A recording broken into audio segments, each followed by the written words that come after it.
Es momento de asomarse a La Ventana Indiscreta, un programa de reflexión y crítica para abrir nuestra mirada a lo mejor del cine. Conducen Anne-Marie Meyer y Hammurabi Hernández.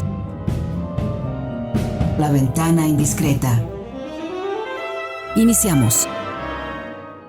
Bienvenido a su programa La Ventana Indiscreta, y hoy La Ventana Indiscreta se fue de parranda porque pues el domingo se entregaron los premios Oscar y ahí estuvimos, Hammurabi y yo, para traerle las noticias más nuevas. No sé si no nos vieron, pero estábamos en la última fila de ese bar que había montado Soderbergh para toda la ceremonia, en una mesita con una pequeña luz. Como no íbamos vestidos de etiqueta, bueno, no nos quisieron tomarlo con la cámara, pero estuvimos presentes, como ustedes seguramente también, en su televisión, en su casa. Una ceremonia diferente que nos anunciaron que ya no la iban a hacer como muchas en ese año, que por Zoom y todo el mundo en su casa y todo el mundo que pasaba el gato y se asomaba el niño. No, una ceremonia que pretendieron hacer elegante, de lujo, y creo que así fue. Fue un poquitito retro, fue como viejos cabarets con sus lamparitas en las mesas 2 o 3 personas nada más, pero fue interesante que como todo estaba muy personalizado, también presencial, también la misma ceremonia puso mucho como el foco en las personas mismas. Cada uno de los que participaban dijeron, por ejemplo, por qué les gustaba el cine, con qué películas se enamoraron del cine, y eso me gustó mucho. Yo tenía ganas de decir, yo también, esa me gustó de niña y a esa fui también. No sé si eso tú también, Hammurabi, lo sentiste. Fue como muy personal a ver a ti, Glenn Close, que te enamoró del cine en tu niñez, en tu juventud. ¿Dónde viste tu primer película? ¿Cómo viste eso, Hammurabi? Sí, de entrada la propuesta era interesante de decir, bueno, hola a todos nuestros radioescuchas. De entrada es de poner énfasis más en las personas, en la humanidad y además en la experiencia de asistir al cine. Estaba muy presente en la ceremonia. Yo un poco lo que cuestionaba es que, bueno, casi no vimos clips de las películas, quizás porque estaba, pues, permite agilizar el ritmo de la ceremonia o porque quizás pueda ser redundante, etcétera. Le dieron más tiempo a los discursos de los ganadores, e incluso de categorías que no son como conocidas por dar discursos amplios como diseño de arte o foto, etcétera. Aquí les dejaron que se soltaran más en contar pues experiencias mucho más personales, pero eso sí un poco quita la idea de que pues casi no vimos elementos de las películas que estuvieron nominadas, que digamos no tendría problema si no fuera porque este año una de las mayores críticas que hubo a los nominados es que casi no se vieron las películas, o muy pocas personas vieron las películas. De hecho, Frances McDormand, cuando ganó Mejor Película, pues su idea de discurso fue, vayan a ver la película en el cine. O sea, es la mejor, digamos, el mejor comentario que pudo haber en la noche, porque era el gran pendiente de que las películas de los Oscars debían de haberse visto en el cine. Sí, era siempre uno de los criterios, que en el cine, en las grandes salas, hayan tenido éxito las películas. Eso las llevaba finalmente, junto con toda la estrategia también de marketing, a la nominación de los Oscars. Pero yo creo que eso se justifica no ver clips, justamente por eso. No te doy una pequeña probadita de una película para que la veas bien, completa y en el cine como se debe ver. Entonces prescindieron totalmente de esos clips que nos daban en otros momentos, y entonces en ese sentido, e incluso con eso un poco retro, no hicieron demasiado uso tampoco de la tecnología, ¿no? Según ya habíamos visto tú y yo en los programas anteriores, sí, una de nuestras, digamos, importantes películas que aquí comentamos con ustedes fue Nomadland, y sí me ganó como mejor película, como mejor dirección y también como mejor actuación femenina. ¿Tú cómo viste esos premios para esa película? Pues eran premios que estaban siendo esperados. Se sabía que Chloe Zhao era, digamos, como la favorita en ganar tanto en dirección como en película. Creo que es una elección que va muy en relación a cómo los Estados Unidos están viviendo actualmente todos los cambios y las crisis económicas que está sucediendo en el país. Y creo que es una llamada digamos, como desde Hollywood, de querer atender esa situación. Entonces, creo que ahí no hubo sorpresa. Quizás la de mejor actriz, sí, había como, no se sabía cuál podía ganar Viola Davis, podía ganar Carey Mulligan, pero que al final ganara Frances McDormand, bueno, pues digamos, confirma el peso que tiene ella en la película, en una película que se supone es como mitad ficción, mitad documental, pero digamos, confirma el peso que tiene la actriz como en esa relación, digamos, híbrida que tiene la película. Y confirma un poco también nuestra, digamos, predicción de que el cine mismo va hacia una hibridación, ¿no? Una hibridación de géneros, una hibridación de documental y ficción. Ya es, por ejemplo, en esa película fue muy importante años de investigación antes acercarse a esa comunidad nómada en Estados Unidos, y de ahí incluso entre la actriz principal, que también es coproductora de la película, y la directora, pues armar el guión ya sobre la base de esa investigación es una manera muy diferente y mejor película que sería para la producción mismo, el tipo de producción. En esa película se vio que era un grupo pequeño que trabajó, porque en otras, cuando era mejor película, subían 20 hasta 50, porque eran enormes producciones. Y esa finalmente era una producción, podemos decir, simple, pero hecho por poca gente durante mucho tiempo, y como ellos dijeron, nos convertimos en una familia que al mismo tiempo investigaba, actuaba y realizaba la película. Eso es importante, ¿no? También.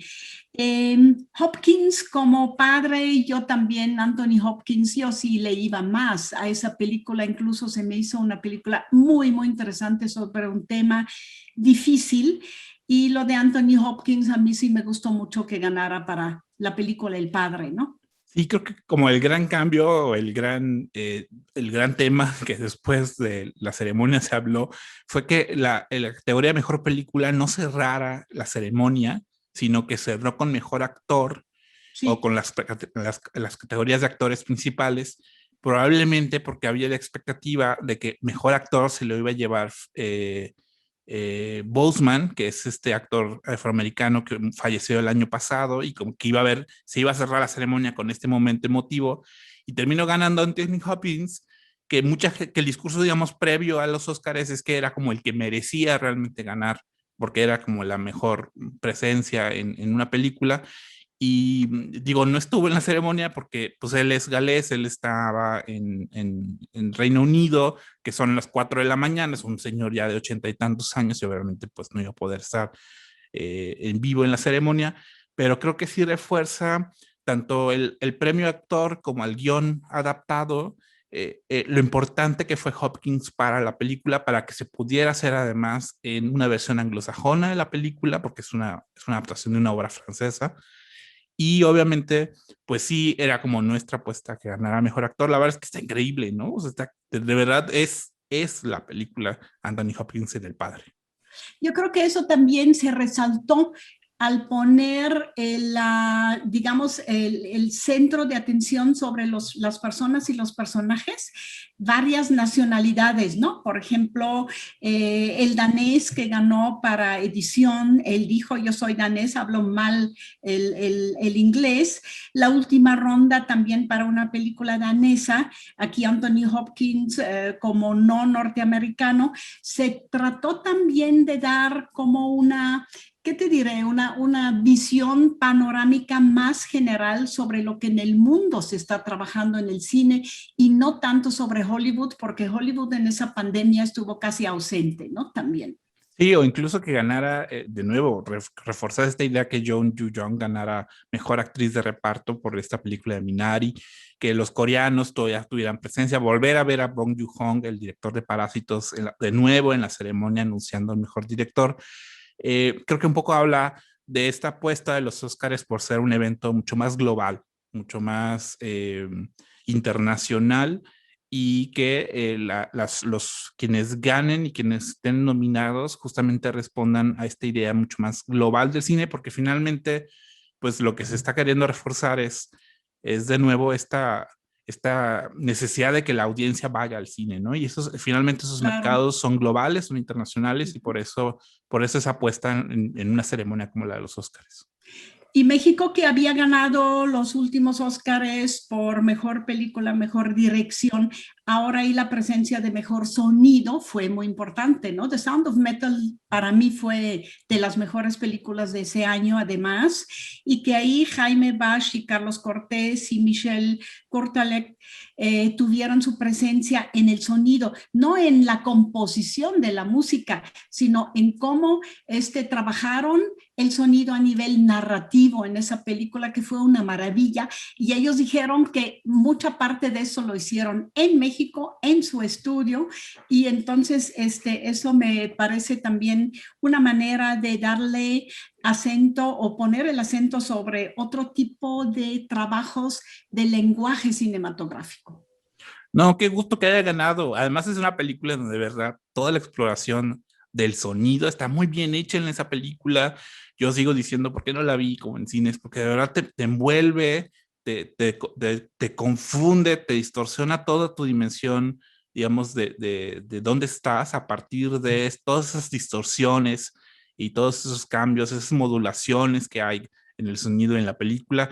Sound of Metal también ganó mejor edición. Probablemente muy en relación con la idea del sonido, ¿no? O sea, creo que esa complementación, o sea, reafirma que es una película muy, muy sensorial, y que obviamente eso es importante en el cine. Una ceremonia multiétnica, multilenguaje, multigéneros cinematográficos, te verás un poco de todo, con ese look un poco retro. Y yo en ese sentido la disfruté mucho, me hubiera gustado estar ahí en una de las mesitas. No vi si había tragos o no había tragos, pero bueno, así como que podía uno tomar ahí su copita de vino viendo a los personajes de la película. Vamos a nuestra segunda parte, se la dedicamos a Soul, que ganó mejor animación, mejor largometraje de animación, pero escuchamos yo podría decir una rolita danesa de la película La Última Ronda, What a Life, qué vida. Yo diría What an Oscar and What a Life. Vamos a la música de La Última Ronda. What a life, what a night, what a beautiful, beautiful ride. Don't know where I'm in 5, but I'm young and alive. Fuck what they are saying, what a life. I am so thrilled right now, 'cause I'm popping right now. Don't wanna worry about a thing, but it makes me terrified to be on the other side. How long before I go insane? I am so thrilled right now, 'cause I'm popping right now. Don't wanna worry about a thing, but it makes me terrified to be on the other side. How long before I go insane? Seguimos hablando de cine en La Ventana Indiscreta. Es momento de asomarse a La Ventana Indiscreta.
¿Qué tal? Estamos de vuelta con la canción Just Us, justo nosotros, de Trent Reznor y Atticus Ross, de la película Soul.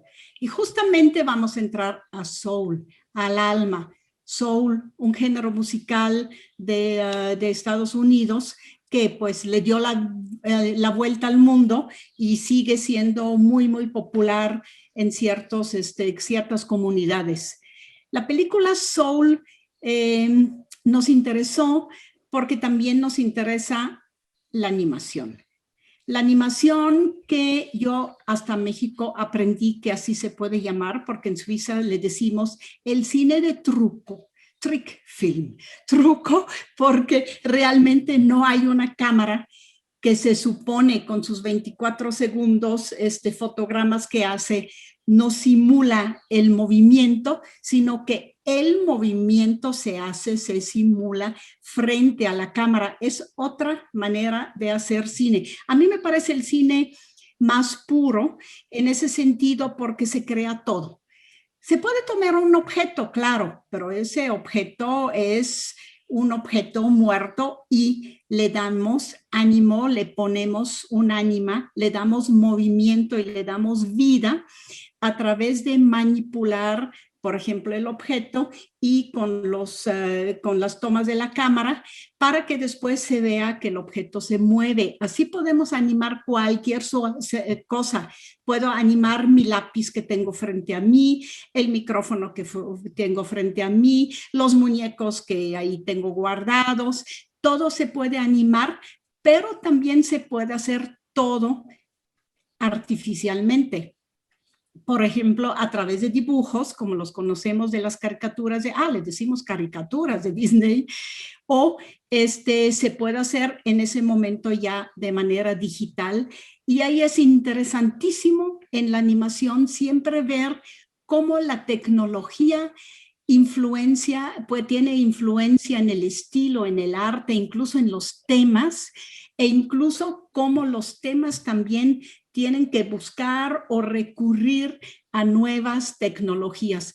Por eso me parece realmente la animación un arte puro en ese sentido, porque son caricaturas o son objetos, pero la mano y la imaginación del ser humano les da vida. Finalmente es una creación y el animador es un creador porque le da vida a los objetos, a la historia, a todo lo que hay frente a la cámara y nosotros después lo recibimos como si fuera un mundo verosímil, posible, al que le entramos con una especie de contrato porque todos nos queremos creer. Y por eso me parece que desde el principio del cine se ha visto las cosas animadas y la animación especialmente fortalecida a través de lo fantástico, lo imaginario, el mundo de los deseos, de los miedos, de las angustias, el cine de horror.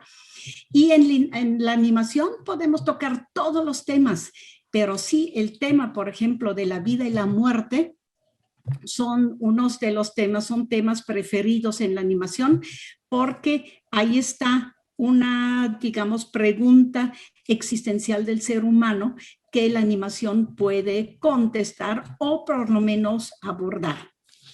Hammurabi, ¿tú cómo ves la animación? ¿También te sientes tan atraída como yo? ¿También sientes que es una parte del cine, una manera de hacer cine que tiene posibilidades que el cine en vivo o el cine real no puede hacer? A mí me llama la atención la idea, justo mencionaste la idea de que animación viene de anima, que significa alma, entonces me parece como muy contundente que una película de animación se titule de manera explícita Soul o alma, ¿no? Es decir, Soul en el sentido de, sí, efectivamente los personajes que nosotros vemos en la película son una representación imaginaria, ficticia, muy fantasiosa y muy pertinente de lo que podría ser el alma humana, ¿no? De cómo se podría visualizar el alma humana. Y además, es una especie como de homenaje a toda la tradición de la música estadounidense del soul, de la música del género soul, que es esta música, digamos, de orígenes afrodescendientes, que de alguna manera, pues muchos, digamos, afroamericanos usaban esta música, digamos, como de manera improvisada, de manera libre, como una forma de paliar, pues, como todos los conflictos sociales, políticos en los que vivían, ¿no? Era una forma de contrarrestar como la situación difícil en la que vivían, el que la música que ellos tocaban fuera tan libre, tan improvisada, tan abierta a la vida y al alma, finalmente, ¿no? Por eso se llama soul. Y hay que recordar que la animación no solamente es el hecho de que algo se vea bonito o de que estéticamente la imagen se vea bonita, sino el alma de la animación, ahora sí va a ser una redundancia eso, pero el alma de la animación está en el movimiento, está en esos silencios y en esos huecos que existen entre fotogramas que permiten dar esa impresión como de movimiento y de energía y de vida. Y creo que lo que hace un poco aquí Soul, la película de Disney y de Pixar, es emplear, recurrir a diversos tipos de estéticas, tanto, digamos una estética mucho más hiperrealista de la ciudad de Nueva York, a una estética, digamos, mucho más abstracta, cubista, surrealista, que es este mundo del más allá en el que forma una parte de la historia, para dar cuenta como de todas estas vivencias y todas estas formas de ser que tienen los personajes, y que en la película pues impresionan mucho justamente por todo lo ecléctico que hay, ¿no? Tanto en la parte visual como en la parte sonora. Hay que recordar que el director es Pete Docter, pero es co-dirigida la película con Ken Powers, que es el guionista que ha hecho varios de los guiones de varias de las películas de Pixar, Disney Pixar, y que también trata con sus historias de ir un poquitito cada vez más allá, es decir, alejarse del cine realmente infantil para también abordar temas que tienen que ver con lo existencial, con la vida y con la muerte, con la vida de un ser humano, pero también con lo que podría pasar antes de la vida y después de la vida, o antes incluso de llegar a la muerte, y con eso juega muy inteligentemente a nivel de guión, pero también, como tú dices, a nivel de distintos estilos de animación en esa película. Lo que me gusta mucho, la primera parte me encanta, esa parte que parece stop motion, pero todo es digital, hiperrealista sobre Nueva York, y ese músico frustrado con los alumnos. Empieza con una escena maravillosa de un maestro de música que se desespera que los alumnos simplemente pues no tienen talento ni escuchan si la música está bien o está mal. Y ahí hay una jovencita, una chavita que sí tiene ese talento y ese genio, porque improvisa con un trombón, y verla ahí improvisar con ese trombón, a mí ya me metió de pleno en esa película y esa tragedia de ese maestro frustrado por ser maestro y no ser músico genial en un club. Después, en la primera escena, ya después la segunda secuencia, sí tiene esa posibilidad de entrar a tocar piano en un club al lado de una conocidísima jazzista, una señora que de veras es como la diva del jazz de Nueva York en ese momento. Y es justo esa euforia que lo vuelve un poco imprudente, y entonces tiene un accidente y ¡pum!, está al borde de la muerte y está a la entrada de otro mundo. Ahí cambia por completo, y esos cambios se ven varias veces en la película más adelante. Cambia a otra dimensión, la dimensión entre la vida y la muerte y las almas, incluso de la previda que ahí se encuentran. Es de otro tipo de animación, diríamos nosotros. Sería un estilo, si fuera artesanal, totalmente diferente. Aquí todo es digital, pero visualmente Es interesantísima porque todo es transparente, todo es como de burbujas, todo es como de gelatina. Los colores ya no son realistas, sino que son fantásticos, y entramos a ese mundo fantástico con la tecnología digital, que incluso a veces, eso me encantó, y creí que era de 2D, que era animación en 2D, porque a veces llega hasta hacer garabatos con un gis en un pizarrón o con un lápiz en un papel, y de repente piensas que ves una pintura de Dalí, de Picasso, o también de repente, un poco más adelante, recurre a animaciones como muy conocidas y a personajes de animaciones que conocemos. Ahí hay un gato que me encantó. Incluso hay intercambio entonces de personajes y finalmente esos distintos niveles que se cruzan, se enciman y nos provocan cada vez un acerca de la técnica, acerca de la estética, tiene mucho que ver con el contenido de lo que nos está narrando la película. Sí, que ese mundo como del más allá, que no tiene nombre, ¿no? O sea, no es un cielo, no tiene una religión o algo por el estilo, es como una especie, bueno, te diría que es como una religión más bien como capitalista, ¿no? Porque da un poco la impresión que es como un corporativo gigante, en donde cada persona es parte de una maquinaria mucho más grande, ¿no? Y aunque hay como esta idea de que cada quien tiene que buscar como su spark, como su chispa de vida, y eso es como su propósito de vida, encontrar esa chispa, pues realmente pues yo tengo un poco la impresión que es como Pixar se ve a sí mismo, ¿no? O sea, Pixar como estudio de animación, como empresa corporativo de un estudio de animación se ve a sí mismo, y en un sentido de, pues sí, impulsar la creatividad, la imaginación en las personas, pero como dentro de esta maquinaria donde todo funciona, donde todo tiene su control, etcétera. Y obviamente eso contrasta con el mundo, digamos, mucho más caótico de la ciudad de Nueva York. A mí me gusta Soul en un sentido como creo que es una película que a mí como persona adulta me dice un montón. Me gusta que es una película sobre nacer o renacer. Es decir, que nunca es tarde para hacer o vivir eso para lo que uno siente que llegó a este mundo, ¿no? Digo, sin decirlo de forma como cursi o cosas por el estilo, me gusta que sí vemos a dos personajes, por una parte a un músico que después de muchos años de que lo hayan rechazado, encuentra esta oportunidad para desempeñarse profesionalmente, a pesar de que ya es un hombre, digamos, grande. Y otro personaje que es muy chistoso porque, digamos, no ha nacido, ¿no? Y se aferra a no nacer y dice, bueno, ¿qué hay en la tierra? ¿Qué hay en esa vida? ¿Para qué uno nace? Y uno puede asumir que el personaje se llama 22, entonces uno puede asumir que fue el ser humano número 22 en el mundo, el cual quiere decir que probablemente tiene sin nacer un montón de años, ¿no? Porque vemos que incluso, por ejemplo, Aristóteles o uno de los griegos fue su mentor para encontrar su chispa de vida, y entonces vemos a un personaje completamente no apático, sino más bien como nihilista, ¿no? Y ese contraste como de filosofías de vida me gusta mucho en la película, y creo que también tiene que ver con esta idea de que el alma, como filosofía, como vida, también tiene que ver con esta premisa de qué es eso que te empuja a vivir, a estar vivo.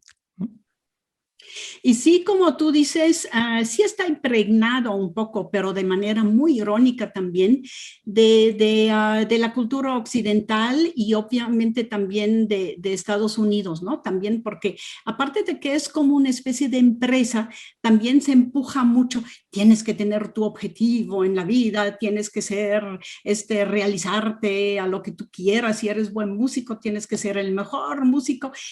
Lo hace con ironía, lo hace con distancia, porque como tú bien dices, por ahí hay almas, como el alma del 22, que simplemente la Tierra no las atrae. La Tierra además está adentro de un gran vacío, un agujero. Ahí adentro vemos la Tierra y mientras, por ejemplo, Joe, nuestro músico, quiere llegar a la Tierra, quiere regresar a la Tierra, quiere realizarse, hay otros que dicen, no, pues a mí eso no me atrae y no se dejan caer.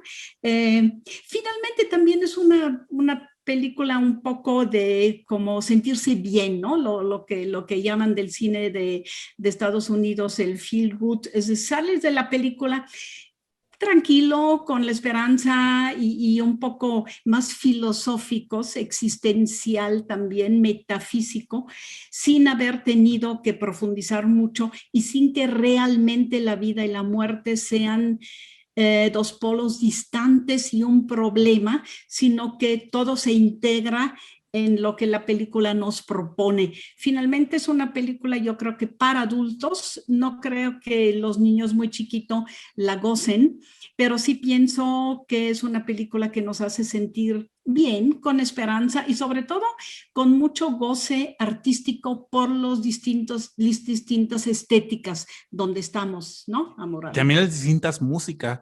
Es curioso que sea una película en donde compartan créditos dos compositores. Por una parte, Jon Batiste, que es el que se encarga de toda la música de jazz y de soul que aparece en la película, y otra es esta dupla de Atticus Ross y Trent Reznor, los músicos del grupo de Nine Inch Nails, que son como compositores de cabeza de las películas de David Fincher, y obviamente con estilos musicales muy distintos entre sí. Batiste, que pues es obviamente compositor, una mezcla de compositor de música clásica con jazz, con soul, con R&B, etcétera. Y por otra parte, Trent Reznor, que más bien es música minimalista, electrónica, mucho más como de beats, ¿no? Entonces, obviamente ese contraste también en el estilo musical pues dice mucho de la película y es curioso cómo se implementa, o sea, cómo se complementan ambos estilos también. Y para concluir esos comentarios sobre la película Soul de animación, terminamos con algo que dice, it's all right, está bien. Así termina la película y así terminamos nosotros también las conclusiones. Es de Jon Batiste para la película Soul.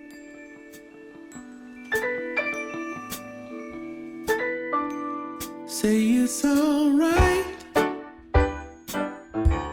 Say it's all right. It's all right. Have a good time, 'cause it's all right. Oh, it's all right. Now listen to the beat. Kinda pat your feet.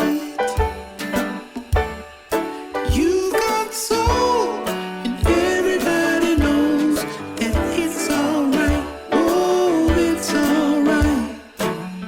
When you wake up early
ventana indiscreta.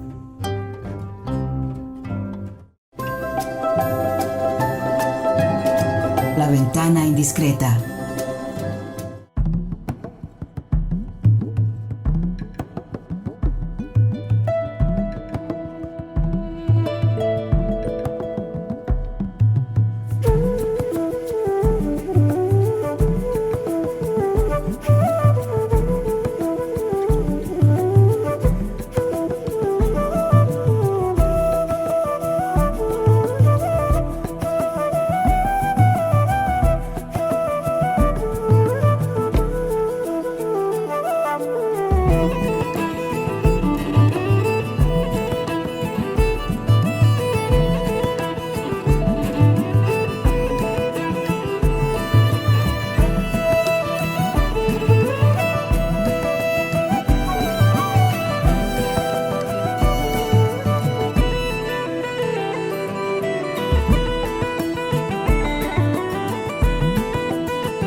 Estamos de vuelta y lo que acaban de escuchar es la canción de Mebs, uno de los personajes de la película Wolf Walker, Espíritu del Lobo, que vamos a comentar entre Hammurabi y yo, porque también la vimos hace poquito, por suerte en streaming, y por suerte no nos la doblaron al español como cualquier animación infantil o adulta que nos llega a los cines en México, que lo doblan automáticamente. Aquí, ¿por qué es importante para Wolf Walker? Porque tiene que ver con leyendas celtas. Incluso está ubicada la historia a mediados del siglo XVII. Ya vemos que hay dominación de parte de los ejércitos de los ingleses y de digamos, Lord Protector, que es digamos, un nombre feudal que tiene ahí una cierta parte de Irlanda bajo su dominio y que ha decidido convertir esa parte en un, digamos, podemos decir, centro agrícola, traer la civilización, traer la agricultura, pero pues sí, así al talar los bosques y también al someter la población que vive ahí. Mira, Hammurabi, miren ustedes. Hace un mes todavía en Suiza yo puedo votar, tuve que votar en pro o en contra de un cambio de ley en Suiza. Fue una iniciativa de círculos ecológicos en pro de no liberar las leyes para poder cazar los lobos en Suiza. ¿Lobos en Suiza? Pues sí. Últimamente, desde hace 25, 30 años, la Unión Europea y también Suiza decidieron liberar lobos y repoblar el lobo en los Alpes, por ejemplo, porque se había extinguido totalmente por la caza hace ya muchos años y ya no sobrevivían los lobos. Lo que pasó es que esos lobos se reprodujeron más en los últimos 2, 3 años, y ahora con la pandemia y menos turismo de manera muy fuerte, y las manadas de lobos que hay ya en los Alpes suizos, por ejemplo, empezaron a atacar los animales de los ganaderos. Por ahí alguna vaca había sido matada y comida por los lobos, y también animales más pequeños, y entonces hubo una fuerte presión y una iniciativa de romper una ley que prohíbe la caza de los lobos y que la quiere abrir a cierta disminución de las manadas de los lobos. Eso fue la votación a la que nos sometieron a todos los suizos hace un mes. Esa película de Wolf Walker me llamó mucho la atención porque sí trata de la importancia de los lobos en Irlanda. Una vieja, probablemente en aquel entonces había manadas de lobos todavía, una vieja leyenda, mito celta, que justo habla de exterminar no solo los lobos, sino los bosques y convertir a la isla de Irlanda pues en un paraíso para la agricultura. Todo eso lo vimos en la película. La película Hammurabi me pareció como abrir un viejo libro de cuentos celtas, hojear, ver cómo la literatura de la época, las imágenes de la época, los personajes de la época, no va más allá, sino que se queda absolutamente en el siglo XVII, con la leyenda, con las imágenes, con el colorido maravilloso que tiene, con una estética absolutamente impresionante, que te quedas ahí diciendo, ese libro a mí me gusta, en ese libro yo me quiero quedar por lo menos los 90 minutos que dura la película. ¿Cómo la viste tú? Sí, es una película de animación que efectivamente retoma esta idea que tienen los cuentos de hadas, los cuentos de fantasía, sobre los lobos como una amenaza externa, como ese animal que vive afuera que vive en el bosque, que vive de manera salvaje, que es incontrolable, que por lo tanto la única manera como de domar una tierra es matando a los lobos, porque si no, digamos, siempre hay como el riesgo o el peligro de que te pueda atacar. Y aquí obviamente pues es una película que lo que busca es revertir la idea de que los lobos realmente sean un peligro, más bien nosotros vemos que los lobos tienen más bien como poderes curatorios y son hábiles, saben cazar, saben oler, tienen otra sensibilidad. Y entonces busca como justamente poner en contraste dos visiones de, por un lado, los humanos que viven pues como en una especie ahí como de castillo, de fortaleza, ¿no? Y por otra parte, los lobos que viven en la naturaleza, que viven de manera libre, etcétera, ¿no? Entonces, obviamente, la película de Wolf Walkers, pues hace que se contraste. Los seres humanos tienen una organización social mucho más cuadrada. De hecho, todo el estilo de animación del pueblo, si te fijas, son puros cuadrados, rombos, rectángulos, puntas rectas, ¿no? Y en cambio, los lobos que viven en manada, que viven con la naturaleza, en la naturaleza, todo el estilo de animación es mucho más circular, es mucho más redonda, es mucho más distorsionada.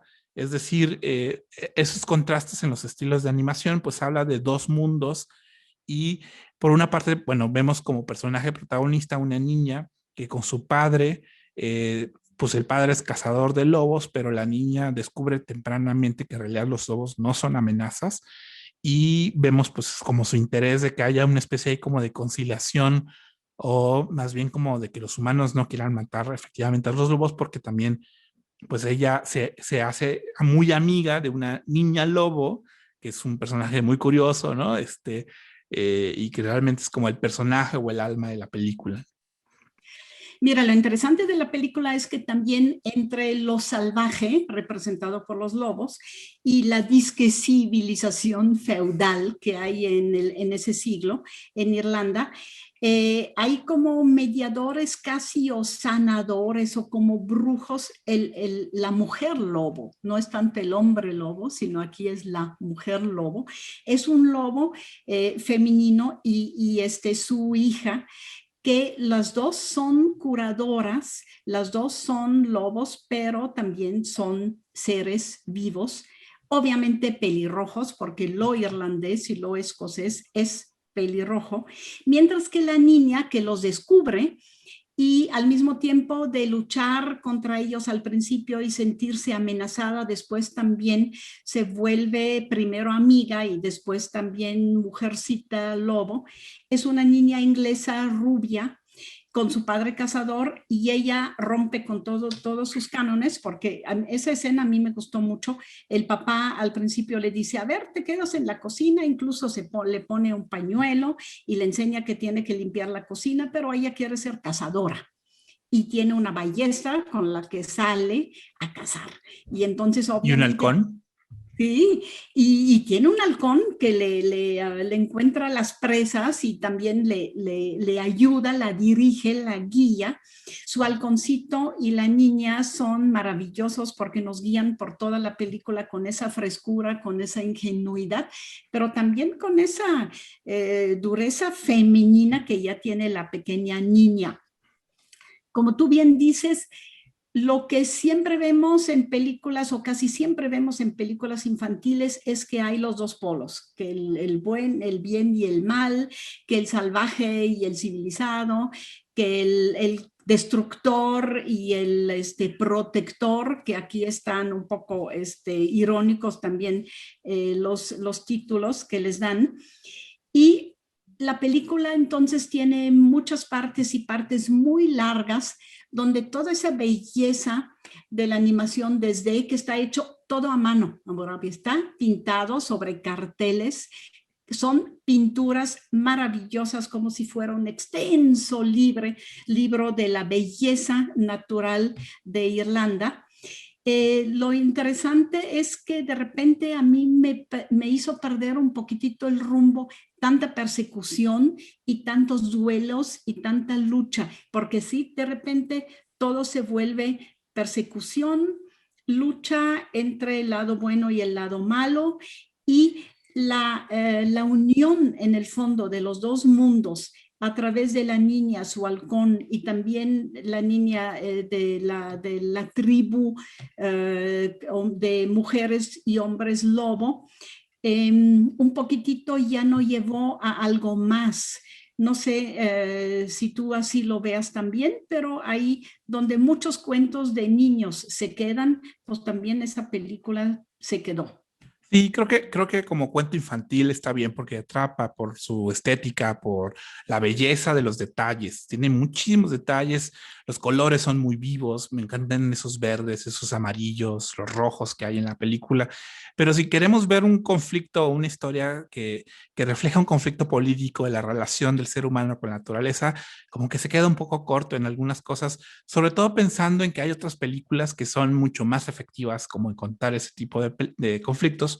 Pienso, por ejemplo, en las películas de Miyazaki, de Hayao Miyazaki, como Princesa Mononoke, ¿no? Que creo que el referente de la mujer lobo, de la niña lobo, ahí está presente, o sea, ahí está ya en esa película, y creo que aquella otra película es mucho más interesante en cómo desenvuelve esta relación entre naturaleza, humano, o entre la idea de que un humano asuma, digamos, ambos lados, o la conciliación que puede haber entre ambos lados, ¿no? Y creo que ahí Wolf Walkers, creo que puede gustar. Habrá que reiterar que la película está dirigida por un estudio de animación irlandés. Eso me parece inaudito, que en Irlanda hay un estudio de animación que haga cosas tan increíbles en términos visuales, en términos de animación, en un mundo en donde ya todo es digital, ya todo es computadora, que todavía hagan animación en 2D a mano, con estas visiones, digamos, más artesanales. Eso se celebra mucho, ¿no? Que existan esas iniciativas, pero creo que sí y se celebra también que quieran retomar sus tradiciones, sus mitologías propias de ese país para contar historias, pero creo que sí les falta como trabajar mejor en los guiones para que además sean historias mucho más que demanden más digamos, el interés del espectador, ¿no? Sí, es que es otro tipo de arte, creo yo, Hammurabi, ¿no? Los estudios Cartoon Saloon, así se pusieron, un poquitito Cartoon Saloon, es como irónico. es como una resistencia también, la resistencia de la tradición artesanal en contra de lo que hacen los estudios Pixar, por ejemplo, como vimos con Soul, que ahí es el derroche tecnológico y la modernidad, la innovación, y aquí ellos dicen, no, regresemos a lo artesanal, al 2D, a todo pintado a mano, y regresemos a lo nuestro, no nos dejemos influenciar por todo lo que tiene, por ejemplo, Disney, o tienen incluso los ingleses que tienen mucha animación muy interesante, ¿no? Irlanda, siento que ese tipo de estética tiene que ver con una especie de resistencia, ¿no? También. ¿Qué te parece si vamos escuchando otra de las composiciones para la película? Es Running with the Wolves. Aurora, y es de Aurora, es para la película Wolf Walkers, y con eso cerramos hoy el programa dedicado en su segunda parte a dos importantes animaciones que seguramente veremos pronto también en las salas de cine.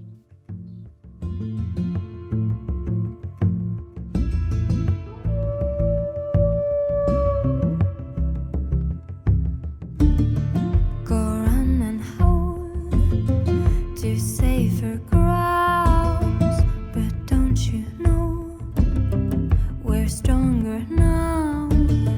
My heart still beats and my skin still feels, my lungs still breathe and my mind still feels. Are we running out of time? All the echoes in my mind cry.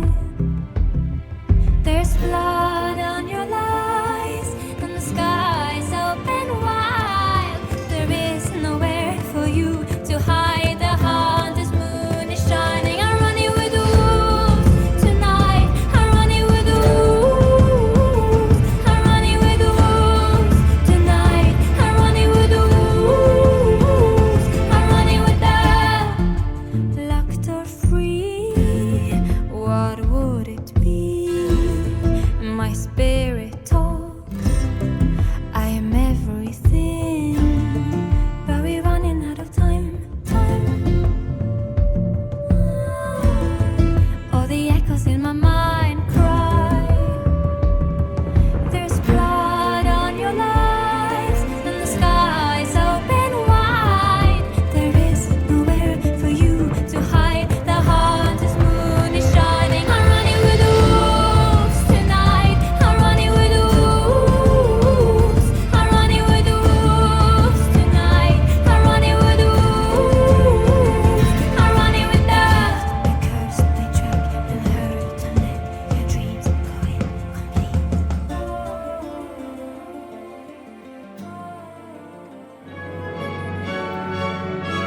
Por hoy, cerramos La Ventana Indiscreta. Nos escuchamos la próxima semana.